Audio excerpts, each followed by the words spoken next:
Hello, wonderful members. This is Saragagnon. I will be teaching you some tips on drawing what you see tonight. So, to begin,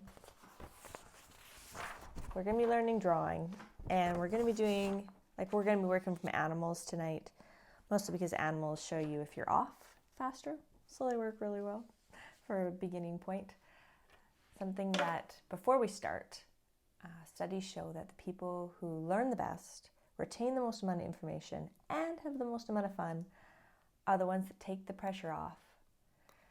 Take a deep breath and let go of all expectations. If you can just be and dare to experiment and dare to go outside the lines and be messy and just be curious as you're drawing and as you're learning and as you're practicing, studies show that those people get the absolute most out of it. And it's hard because in life we have a lot of pressure on ourselves and a lot of expectations. And we feel like, oh, if it's not a perfect drawing, it was a waste of time. That's not true. It's about the journey. So with that, we're going to begin. Things that we're going to be going over tonight is drawing light, which is a key tool. Then we're going to be finding shapes. Then we're going to be transferring the shapes. Then we're going to check our angles. And then we're going to bring it all together. It's going to be great.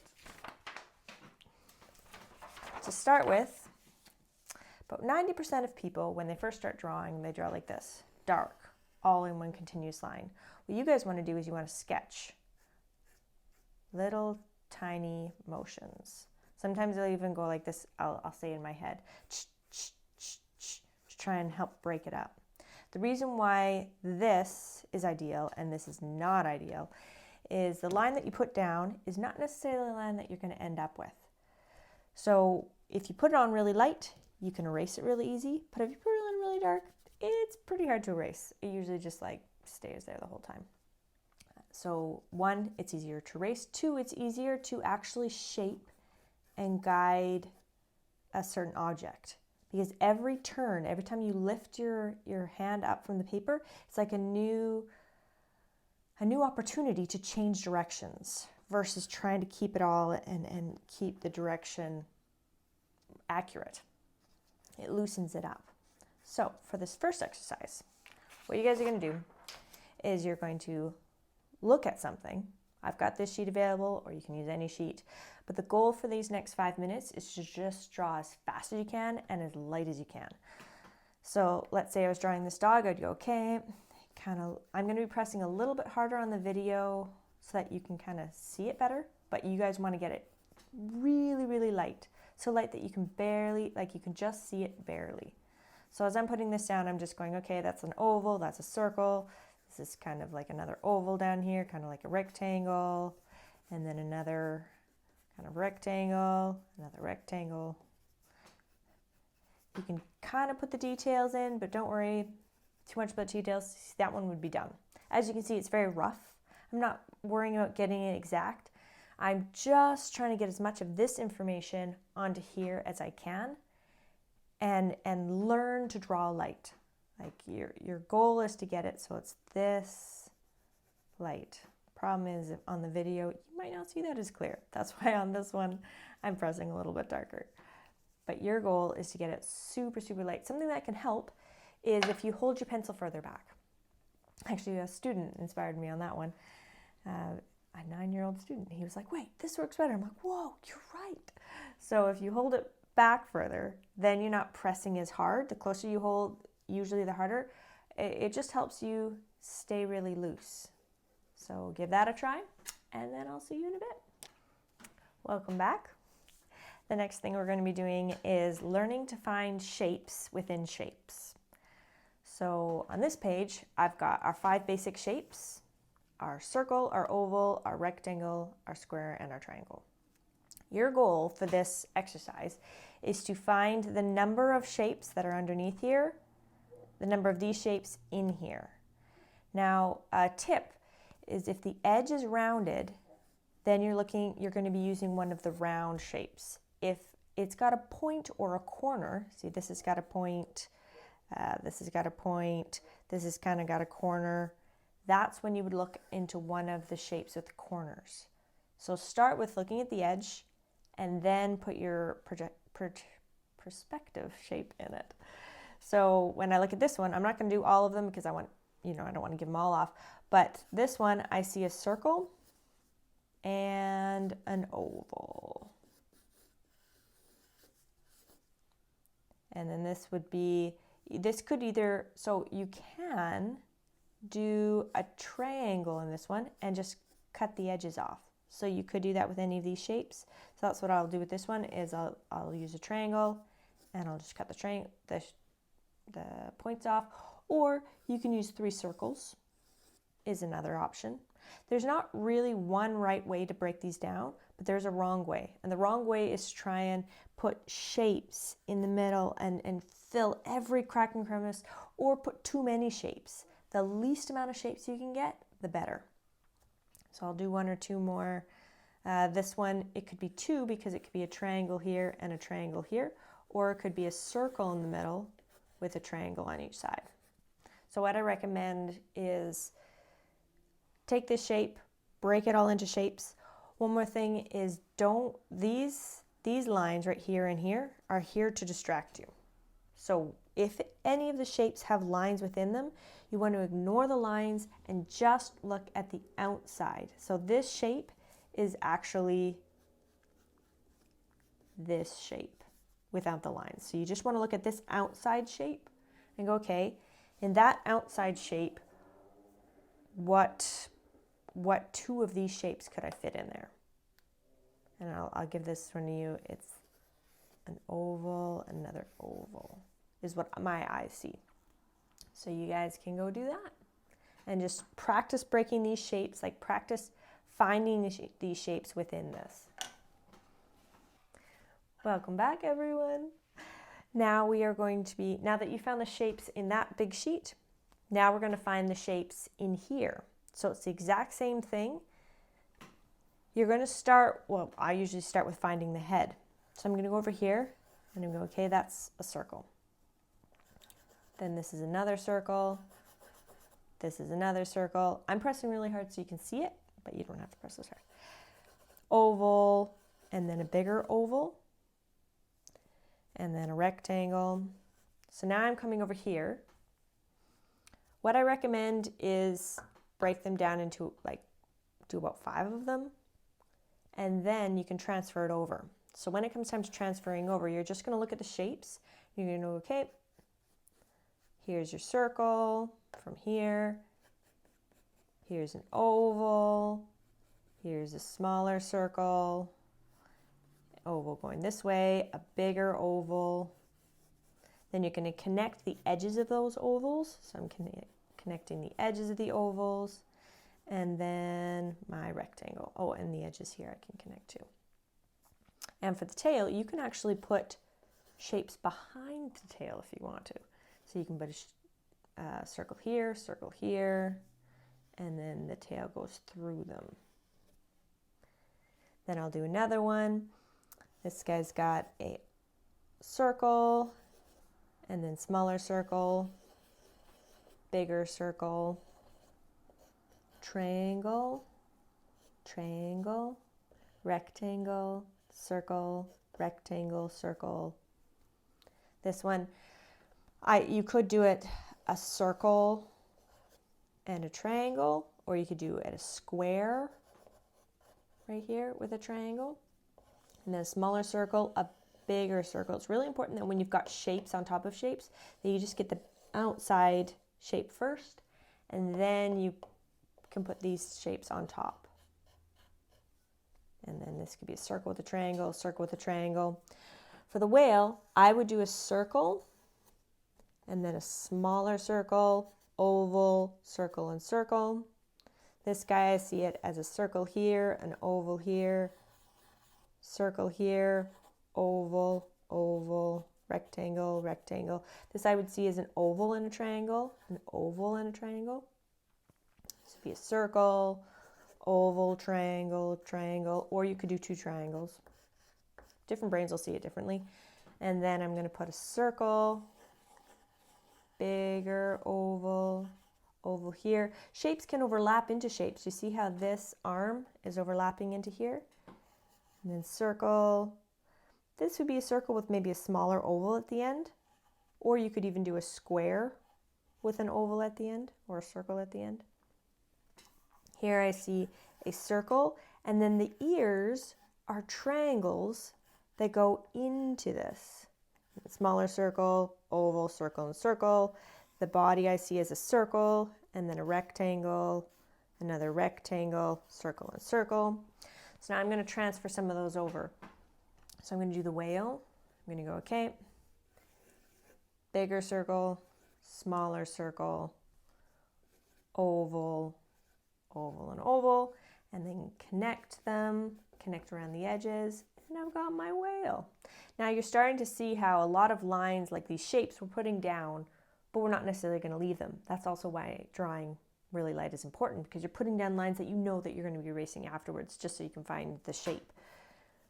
Then the elephant, we're starting with a circle. I find it easiest with animals to start with the head and then go down from there. It's kind of like the base. With animals and people, it's easiest to start with the head. And then I'm going to connect those edges and then do a circle here, rectangle coming out, another rectangle coming out, oval and oval. So what I would recommend for this exercise is don't erase your shapes. Just leave them, because it helps you to see in future how you broke them down, because this is just a practice sheet. And then on a polished one, that's you're going to erase it and fine tune it. So what I'd recommend now is pause the video. You could do the whole sheet, or you could do 5 or 6, where you first break them down into shapes and then you transfer it over here to shapes. Now, again, tips are make sure that you get as few of shapes as possible. And if the edges are rounded, put a round shape, which is circles and ovals. Most of your things are going to be different sizes of circles and ovals. Another common thing I see is if there's a shape like this body, the body of this bunny, most people would just do an oval for that. But an oval has a consistent, like oval is this width is the same here and here, where this is narrower here, wider here. If there's a difference in width, then you want to put a smaller oval and then a bigger oval to account for that change. So now you guys can practice. Have fun. Welcome back, everyone.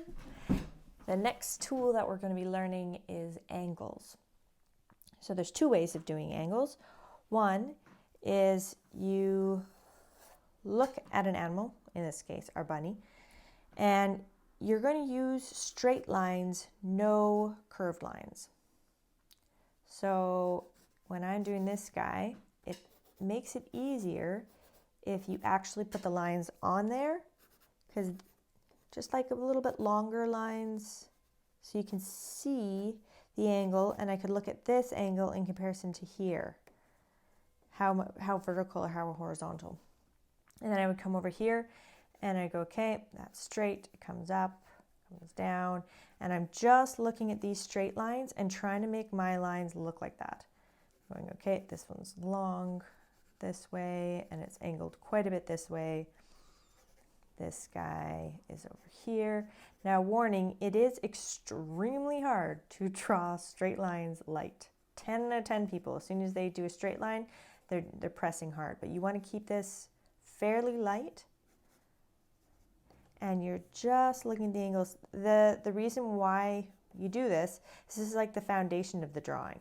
If you can get the angles correct, that's most like that's the hardest part. And one other thing is the angles is it's like a quick just reference guide. What you would do then for a finished polished drawing is this is called, by the way, this is a kneaded eraser. You can shape it. It's really useful for drawing. And then this is just regular HB pencil. But what I'm going to do is I'm just lightening it with this eraser. Then at this point, you would finish and polish it off using the angles that you've got here and your reference point. So that's one way of doing the angles. The second way of doing the angles is to use it as a check. So this is the most common way I use it, at least. I'm going to take my animal that I just did my shapes with. Now I'm going to look at it, and I'm going to look at this, and I'm going to check my angle. So I'm going to start here. Okay, this is straight, this is straight. This comes down, this comes down. This comes kind of out, mine kind of comes out. And I'm checking all the way around the edge and checking that angle. Mine's angled quite a bit. It actually shouldn't be that angled. And coming all around the edge. When you're coming around this point, do you see how this point connects to the ear? And mine connects to the back of the head. So either the ear needs to get bigger or this line needs to shift over. I'm thinking I'm going to bring the ear bigger and then bring that line through. But angles also gives you an opportunity to check where your lines are intersecting and how they're intersecting. So I'm going around. Also really complicated things like hands or feet are really easy when you just block. This is called blocking it in.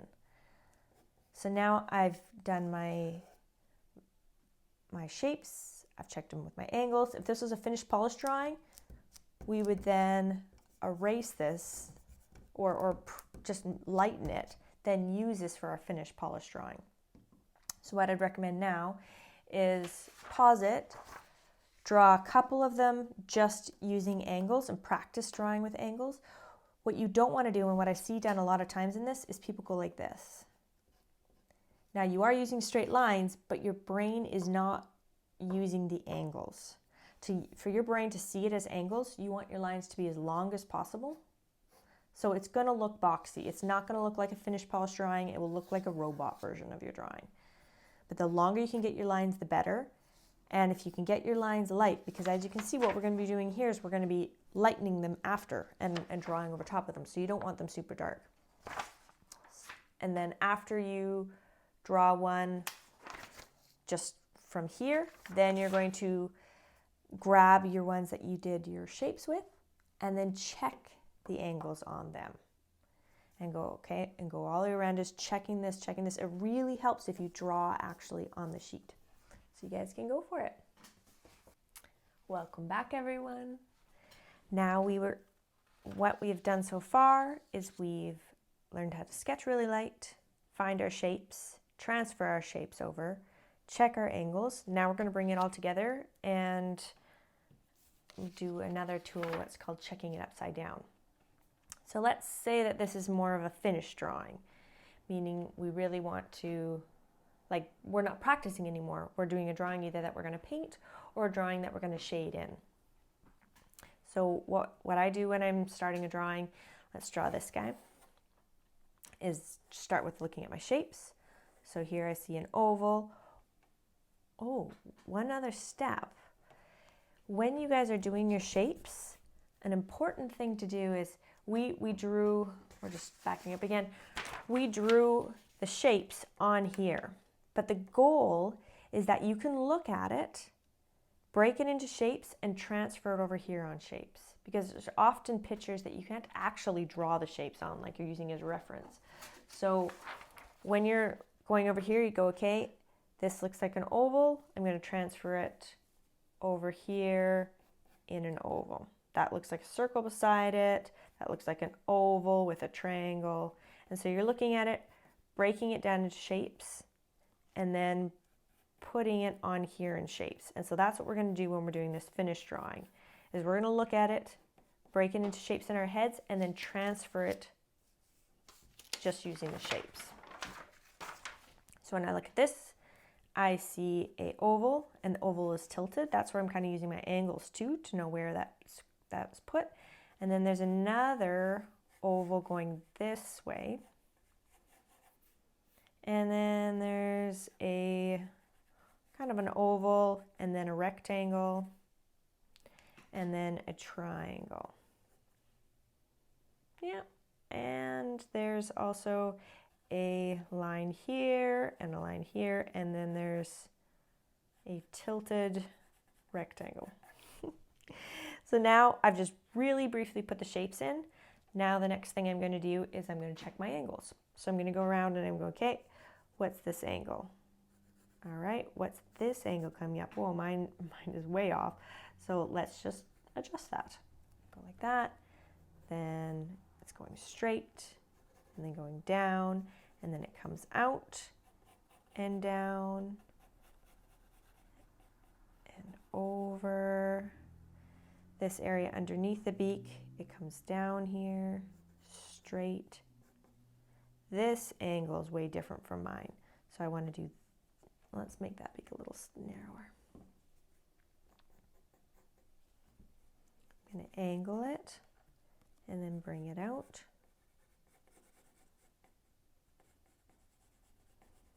Bring this line kind of in, tilt that.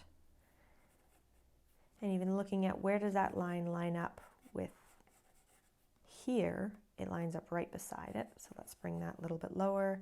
See how I haven't even used the eraser yet? I'm just kind of pressing light, and I'm slightly pressing harder and harder so that the lines that I want left are there. One thing I'm noticing already is this neck is way wider than this. So then once you find something that's different, you're like, okay, which part needs to be adjusted? This part needs to come in, or this part needs to come in. Right now I think I'm going to bring this part in and this part. I think I'm going to bring them both because it's so off. Now I've checked my angles. Now I'm getting a lot of lines, so I'm just going to clean it up just a little bit. So I can see just what's going on a little bit better. And even there's a little, that's a detail. We don't want to do that yet. We just want to get the outside. The outside is the hardest part, and your brain sees and analyzes things the best in the first 2 minutes. So in the first 2 minutes, you want to do the hardest part, which is the outline, and then the details are the easy part, so you want to do that after. And even looking at this angle, is my angle as much? Yeah, no, it's not too bad there. For the feet, what I would recommend, this tail's a bit, the angle needs to be a little bit more like that. For the feet, I would recommend just starting with a dot where they start, and then bringing your curves from that dot. This one's kind of straight, and then another little. And there's another right there. For the eye, what I like to do is I like to do a line through it this way and this way. Then you can see, okay, at what point this is where the line is this way, and this is where the line is this way. So if I go up here and I go, okay, about that point and about this point, then that's where I start my eye. If that looks off, then I rearrange. But at least that's a starting point. I used to do it where I would just draw an eye, and then I would move it, and it wouldn't look, or erase it, put it another place, and erase it and put it back. The reason why you want to draw your new line before you erase it, because you might just put your new line exactly where your old line was because it's erased and you wouldn't know. So that's why, too, I erase seldom at this point so that I can see where my old lines are. So now we've done our shapes, we've done our angles. There's one more step, and at this point, what I would recommend is erase any lines you put on here, erase any of the extra lines on here so that you've just got more defined edge lines. So you're like, okay, this is where my lines are, this is where they aren't. And then, let's just make that a little bit darker. What you're going to do is you're going to turn them both upside down. Let's overlap this a little bit so you can see it better. When they're both upside down, you can see negative space so much better, and you can see where it's off. So now they're upside down. I'm going to go over here again, and I like to start at one point and go around the edges. So I'm going here and I'm going, okay, let's make that a little bit narrower. Let's make this a little bit more curved. Whoa, just mine comes up farther here. So it kind of comes this, and then this should be lower there. And then coming down, maybe even a little bit narrower here. Not out quite so far. I don't think it's out as far. And then about, actually this part's out a little bit further. See how I'm just kind of narrowing some of the lines just a little bit, and I'm looking at the space between the objects, like I'm looking at this gap, and this gap, and this gap. The negative space is the space between the shapes. And so your brain can see those spaces way easier when it's upside down. It desensitizes it from it having to look like something, and you just see it as shapes. And I'm coming down here and I'm looking at, okay, this should be actually a bit straighter. What's this angle? And then what's this? Actually comes out quite a bit. I need to actually maybe bring that down a little bit further. And coming in here, and then it's a little bit of a wiggly line here, and then it comes down.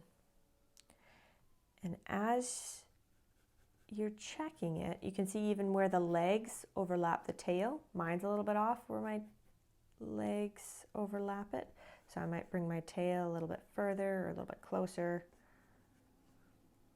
Basically, like, I've spent hours drawing it upside down. I think the upside down is the funnest part because in an instant, you're like, oh, the pressure's off. I don't know how to draw upside down, but I can check my edges and I can adjust what's different. And I can work on the skill as I go. So then once it's upside down, see, I could still work on it a little bit more. This part still looks a little bit off. And this eye is a bit funny. Sometimes even having this line in here helps just see the shapes a little bit better. So at this point, we could still keep working on it, but right now it's close enough. Now when you're putting the details in, I'll just show you a couple things. Let's say that we were just coloring this in with pencil. What I like to do, one of my first things when I'm doing shading is to black out the eye. Once I black out the eye, it's like, oh, there you are. Like he comes alive. Then I like to go around the edges and make the edges a bit darker. And when I'm making the edges darker, it's that last chance to double check. Sometimes even you can add little bits of tuft or feathery area. You can put some of the details in. This is the satisfying part. It's when you're going around and you're just putting those little tiny touches in. Bottom part of that eye looks a bit wide.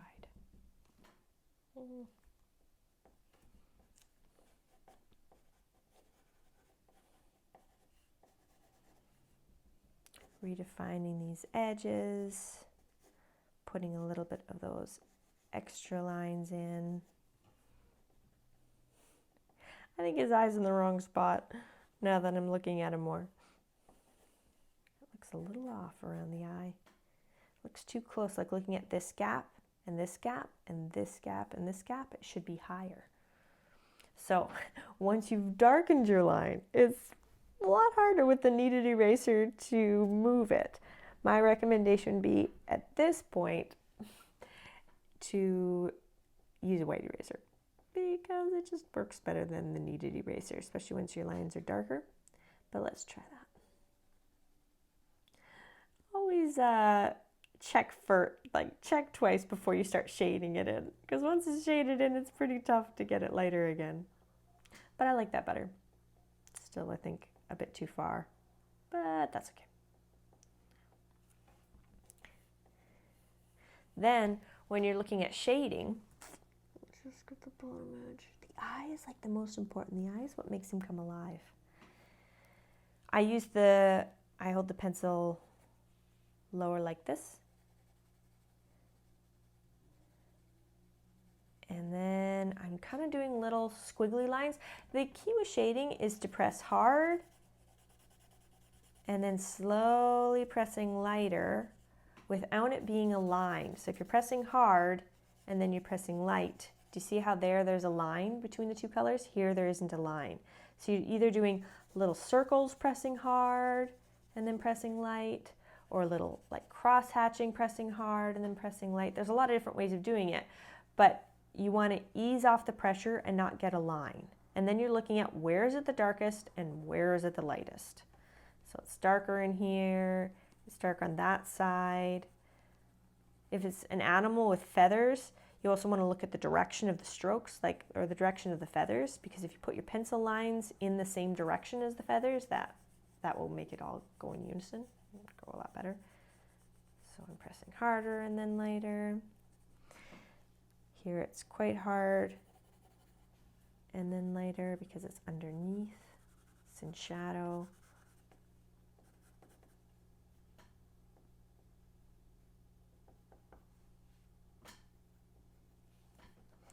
So it's not there yet, but it's a quick sketch to show you the process.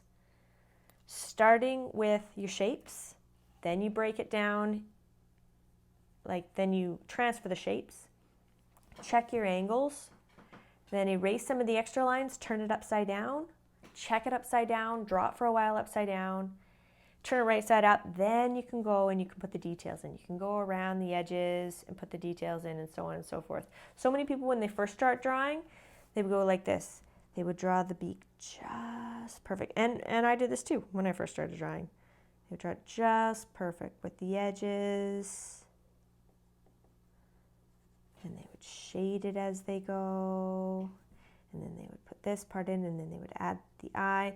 The problem with this style of drawing, when you're trying to get each part perfect as you draw, is you might get to the head and realize, oh, the head needs to be bigger, the head needs to be smaller, the head needs to be tilted, this dimensions doesn't change, where when you're doing it really rough, you're not attached to any piece of it. So you can move it and it's fluid and it can be in movement. But once you put the shading and the details in, then you're attached. So often for me, at the end, I've drawn like this, where I draw it all perfect as I'm going, and I've got the shading, I've got the eye just perfect. But then I realize, oh, my proportions are off. But then I don't fix it because I don't want to erase my detail. And so don't get stuck in that place. You don't want your overall drawing to be lost because you don't want to erase the detail as you go. The reason why we start with drawing what we see, because if you draw what you see, you can be intentional with drawing what you don't see. For example, if I could see this, creativity comes when you change things, and it starts with small changes. So I could look at this bird and I go, okay, I like that. I like that his head is going that way. I kind of want to put his head this way. So you could take it and you could make him look up.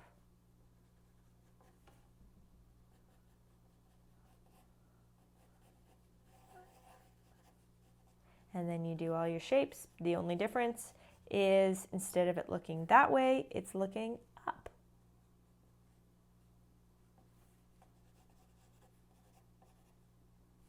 And so on and so forth. Or you could go, okay, I like that bird, but I kind of want, a bigger beak.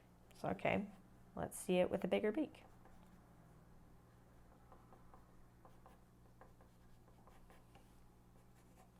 The amount of changes, every line on here is fluid. Every line can be changed and adjusted. And when you start to play with lines and you go, what would it look like if I did this? What would it look like if I did this? That's when it's so exciting.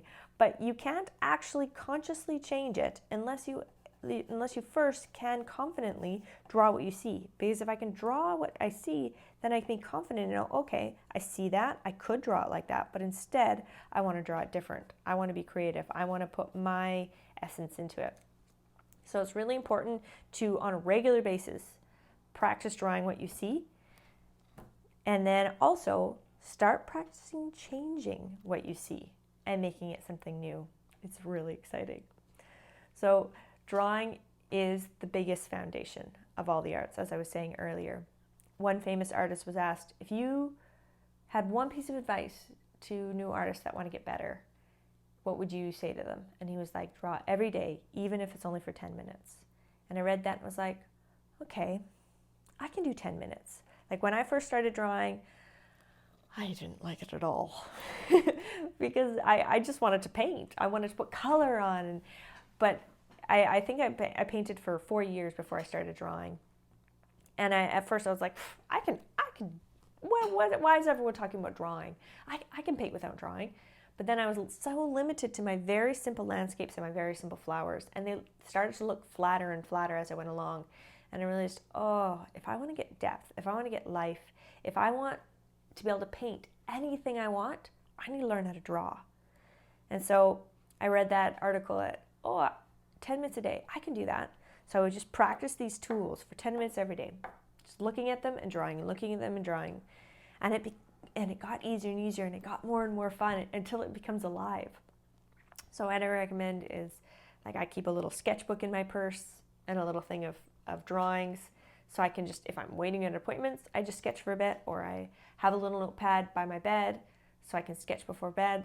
Having it set up in a little bit of a routine and just doing it regularly, it's huge. I can't say how important it is in the whole arts and how fun it is. So like with drawing, you can draw anywhere, anytime.